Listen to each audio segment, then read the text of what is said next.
जो कि acetic acid का सॉल्ट है। और हमने कहा था हमारे सिलेबस में 15 एसिड रेडिकल है, जिसमें 6 डायल्यूट ग्रुप में आते हैं, 6 कंसंट्रेट और 3 स्पेशल। तो डायल्यूट वाले ग्रुप में एक बचा है बस, एसीटेट।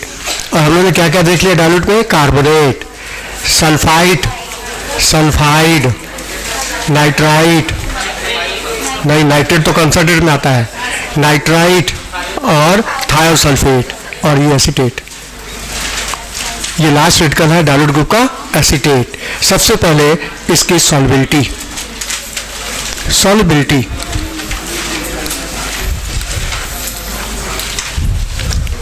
एसीटेट सॉल्ट की सॉल्युबिलिटी देखो। All the normal acetate, all the normal acetate except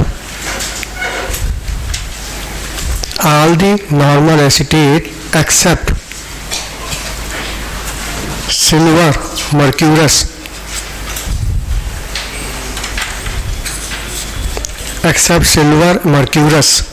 soluble in water. All normal acetate salt except silver mercurous,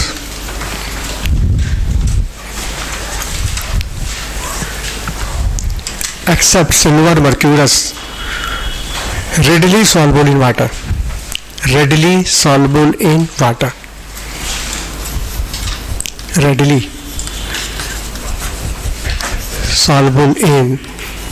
ये इन दोनों को छोड़ दो, बाकी सब सॉल्ट एसीटेट सॉल्युबल है, लेकिन silver acetate, mercurous acetate soluble नहीं है। बाकी सारे एसीटेट सॉल्ट पानी में सॉल्युबल है।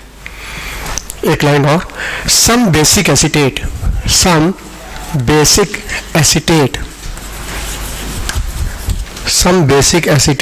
Of Fe+3, Al+3 and Chromium+3 insoluble in water.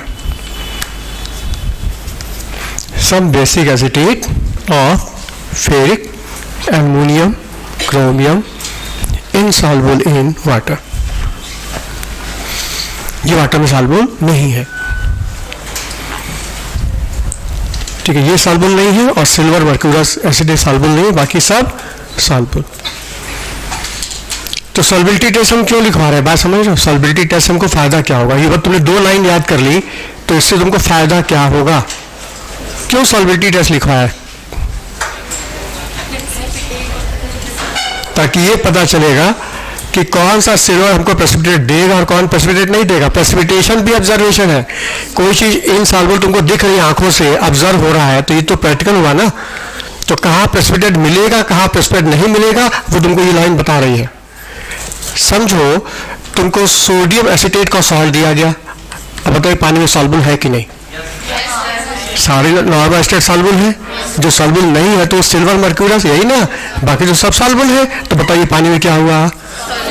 और तुमने क्या किया, इस सॉल्यूशन में सिल्वर नाइट्रेट डाल दिया। और आज को हमने नाइट्रेट के बारे में कुछ कहा था, all the nitrate soluble in water. तो बता ये भी क्या हुआ? सॉल्युबल, मतलब ये भी सॉल्युबल, ये भी सॉल्युबल, ये भी आयनाइज होकर आयन देगा, ये भी आयनाइज होकर हमको आयन देगा। और जब आयन फ्री हो जाएंगे तो आपस में टक्कर मारेंगे, और जब भी टक्कर होगी तो अपोजिट चार्ज की होगी, इस एनायन की टक्कर इसके साथ होगी, ये इसके साथ टकराएगा। जब एसीटेट सिल्वर से टकराएगा तो क्या सिल्वर एसीटेट प्रेसिपिटेट करेगा? हाँ, क्यों करेगा? हाँ, क्योंकि सिल्वर एसीटेट इनसॉल्युबल है। हमको यहां मिलेगा white crystalline precipitate, white crystalline precipitate of silver acetate is formed. White crystalline precipitate of silver acetate is formed in cold water. In cold water, but soluble in hot water and ammonia solution. soluble in hot water and ammonia solution. Soluble in hot water and ammonia solution. White crystalline precipitate मिलेगा silver acetate का, जो कि cold water में insoluble है लेकिन hot water में soluble, ammonia में भी सॉल्युबल।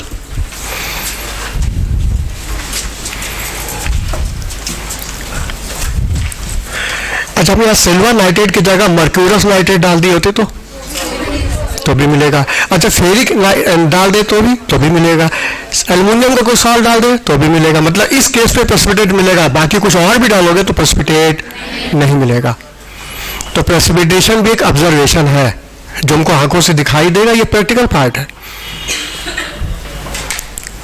और देखो, जब कोई चीज प्रेसिपिटेट करती है तो रिएक्शन क्या हो जाता है, इरिवर्सिबल हो जाता है। मतलब ये रिएक्शन क्या होगा, इरिवर्सिबल, ठीक है, क्योंकि प्रेसिपिटेशन की वजह से रिएक्शन आगे बढ़ रहा है। प्रेसिपिटेट ना करे तो रिएक्शन आगे बढ़ेगा ही नहीं।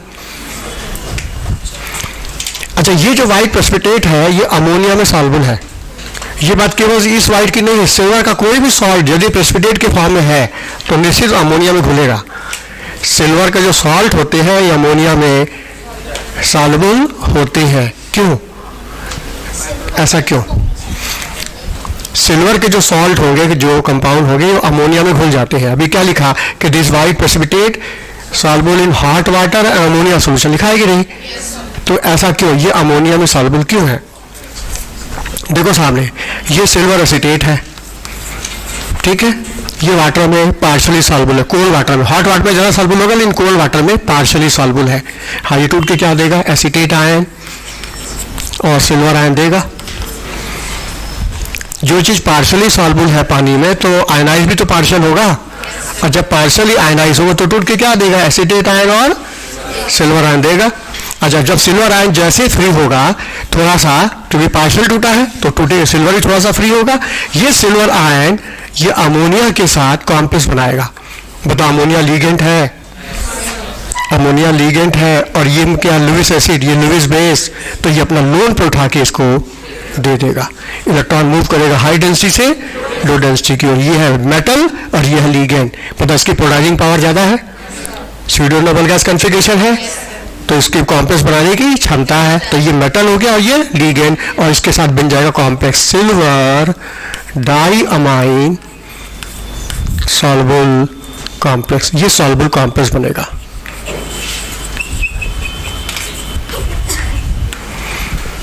और देखो, जैसे जैसे ये सिल्वर इसके साथ मिलकर कॉम्प्लेक्स बनाता जाएगा तो पता सॉल्यूशन में सिल्वर आयन की कंसंट्रेशन घटती जाएगी, और जब सिल्वर आयन की कंसंट्रेशन घटेगी तो एलसीपी के अनुसार रिएक्शन उधर जाएगा जहां सिल्वर की बढ़ेगी।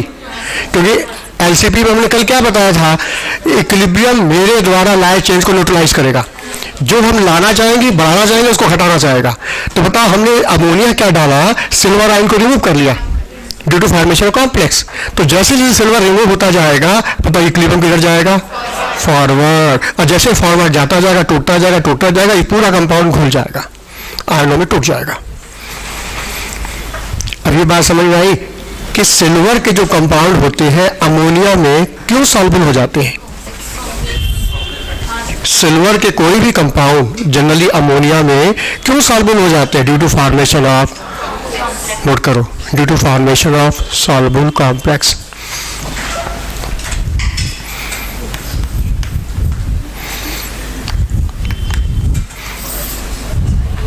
Due to formation of soluble complex.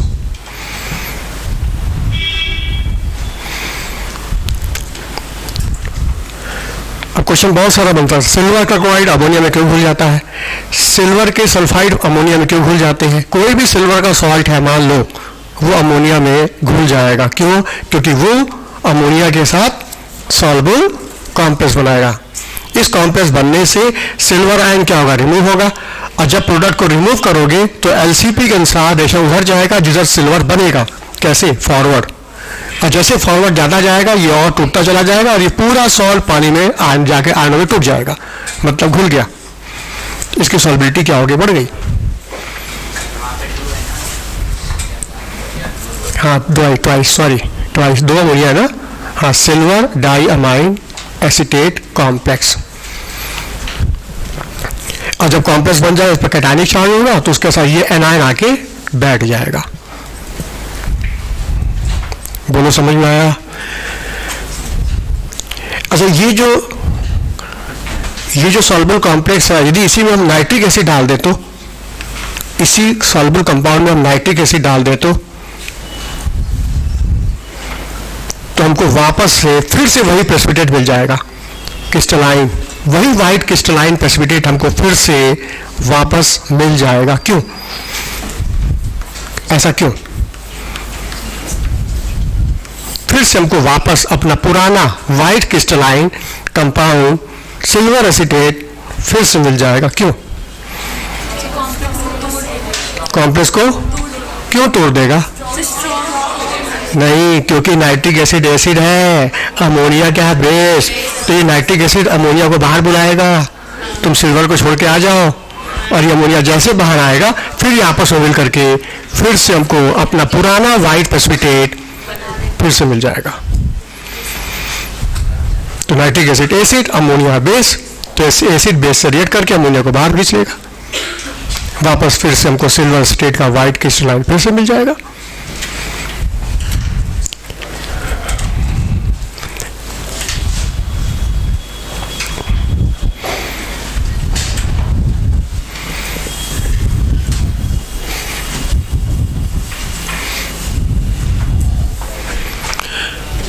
मान लो इसी एसीटेट के सॉल्ट सॉल्यूशन में हम फेरिक क्लोराइड डालते हैं, neutral ferric chloride, neutral ferric chloride डालते हैं,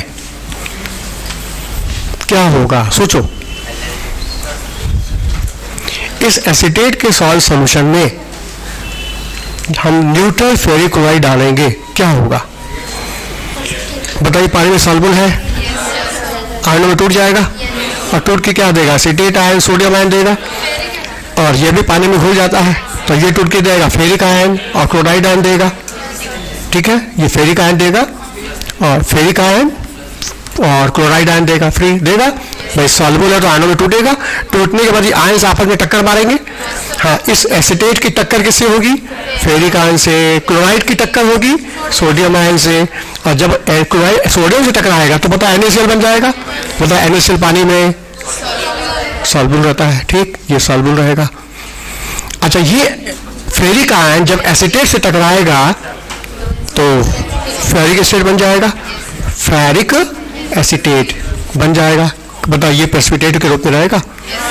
बोलो, हाँ, ferric acetate insoluble in water.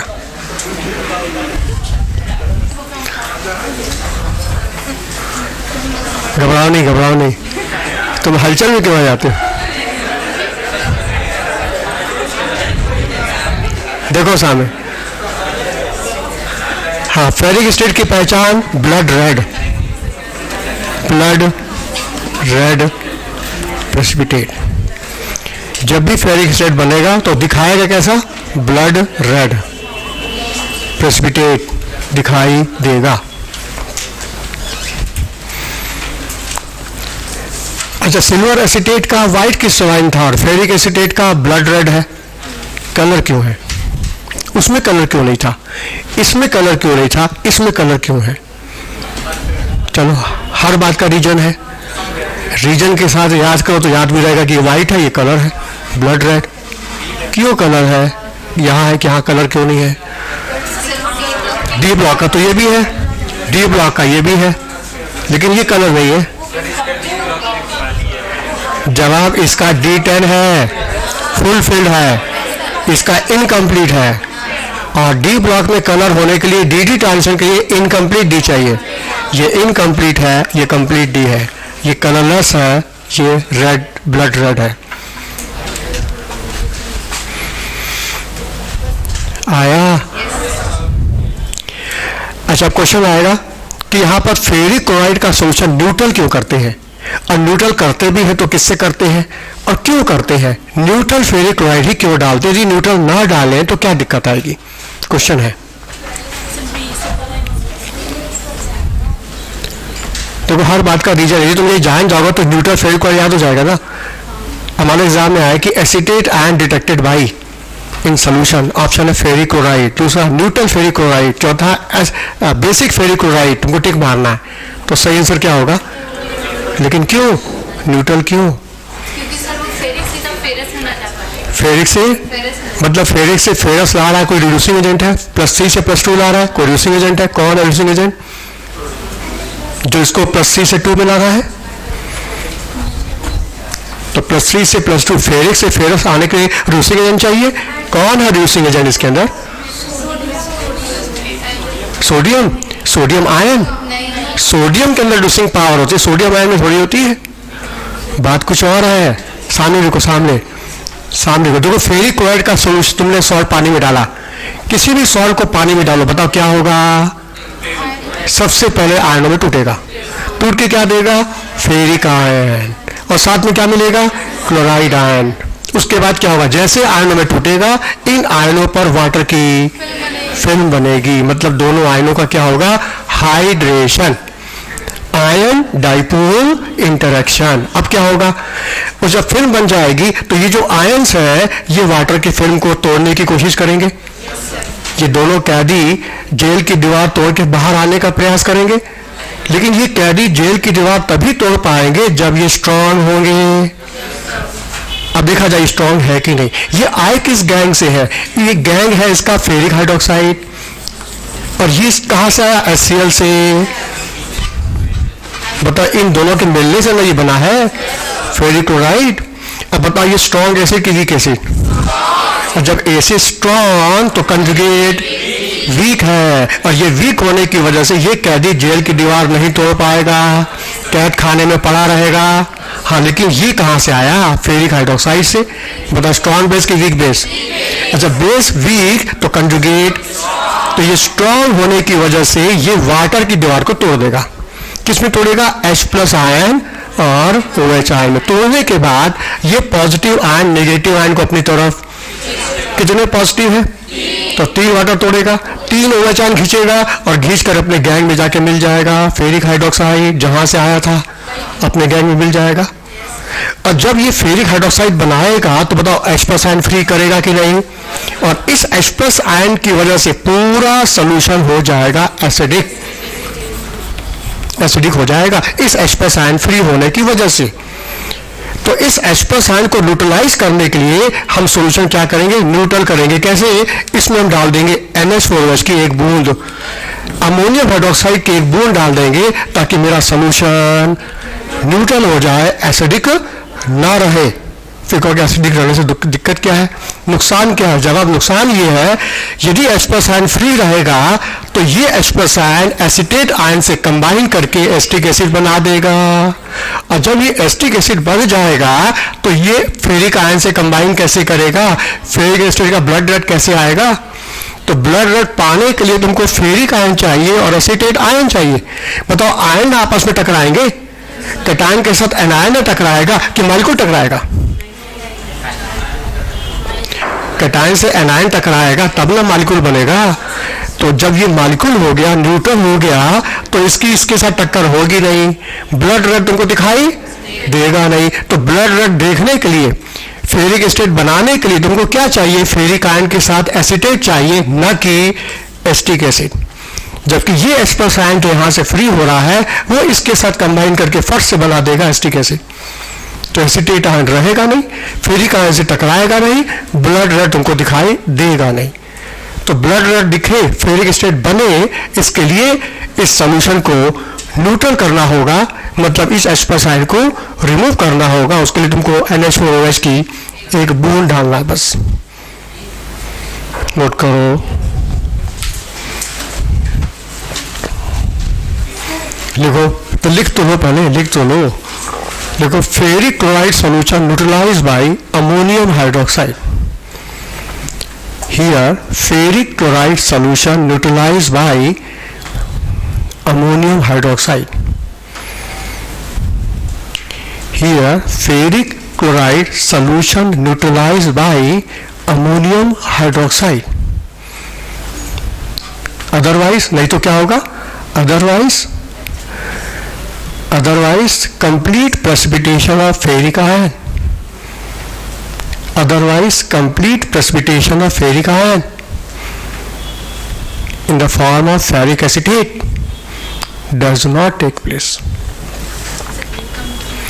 Otherwise complete precipitation of ferric iron in the form of ferric acetate does not take place. Complete precipitation of ferric iron in the form of ferric acetate does not take place.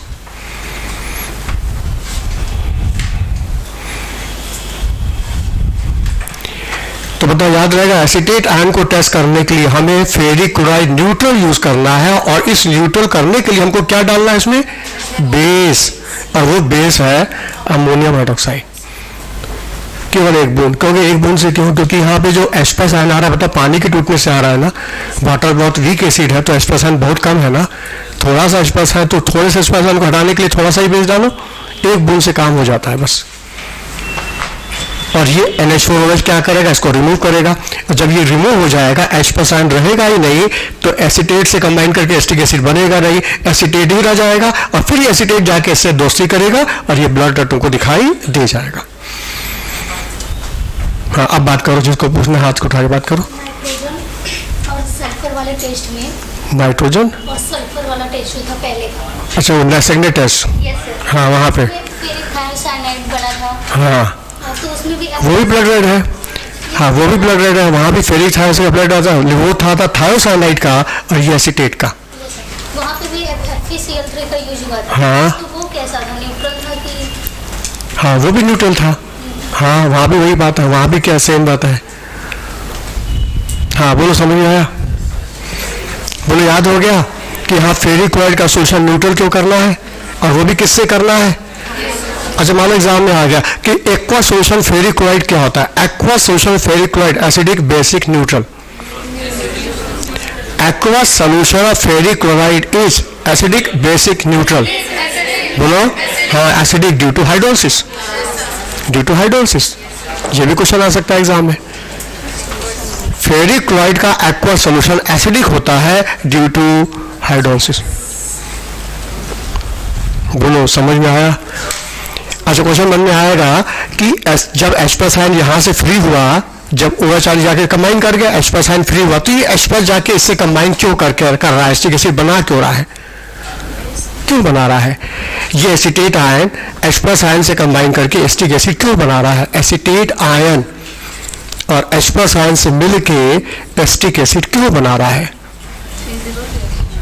क्योंकि opposite charge में attraction होता है, तो ठीक है attraction होता है, तो जब अट्रैक्शन होता है तो Na+Cl- से मिलके NaCl भी बनाए तब, जबकि पानी में तो घुला रहता है, ये आयंस फ्री होते हैं, कभी जुड़ते ही नहीं आपस में।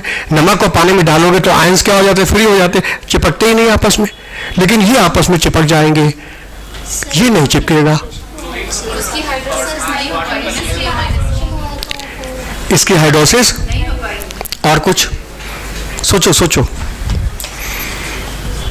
मेरा क्वेश्चन है एसीटेट H+ आयन से मिलके एसिटिक एसिड क्यों बना रहा है? सर क्योंकि वहाँ पे NaCl जो है उसकी हाइड्रोलाइसिस हुई है, तो उस पर फिल्म बना हुआ है, लेकिन H+ पे तो होगा नहीं, तो इसलिए उससे कम। कुछ और सोचो, ठीक है ये बात सही है, कुछ और भी सोचो, कुछ और भी बात है, वो क्या?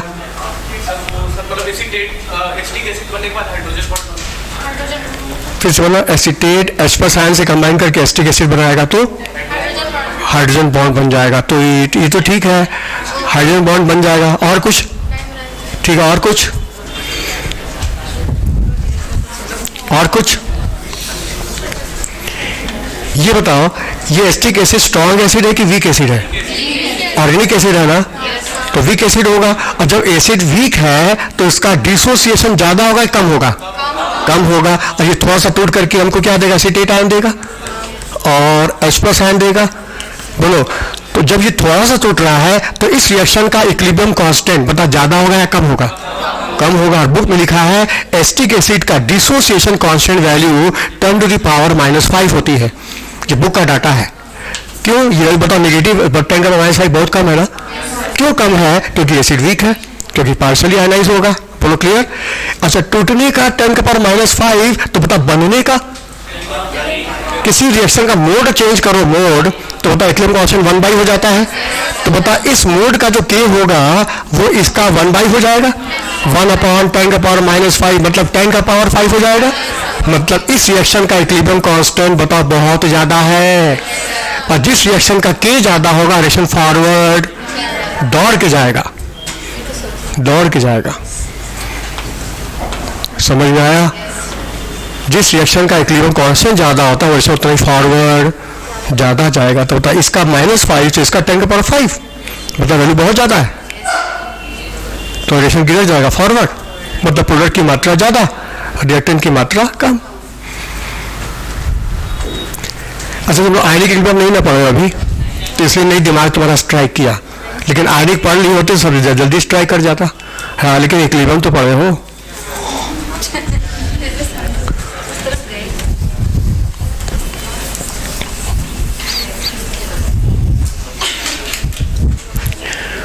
आगे चलो, मान लो एसीटेट के सॉल्ट सॉल्यूशन में तुमने डाइल्यूट सल्फ्यूरिक एसिड डाला, बताओ क्या होगा?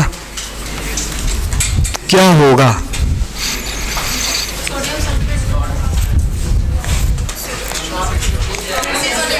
बताइए, स्ट्रॉन्ग एसिड है और ये वीक एसिड का सॉल्ट है, तो याद रखना स्ट्रॉन्ग एसिड हमेशा एसिड का काम करता है और वीक एसिड जो होगा वो बेस का काम करेगा। ये स्ट्रॉन्ग एसिड है तो एसिड का काम करेगा, और जो वीक एसिड का सॉल्ट होगा वो बिहेव एज ए बेस। तो ये हो गया एसिड और ये हो जाएगा बेस, और एसिड क्या करता है? एस्पेसाइन देगा, और ये बेस एस्पेसाइन को लेगा और लेके बना देगा एसिटिक एसिड। और इस रिएक्शन का फॉर्मेशन कांस्टेंट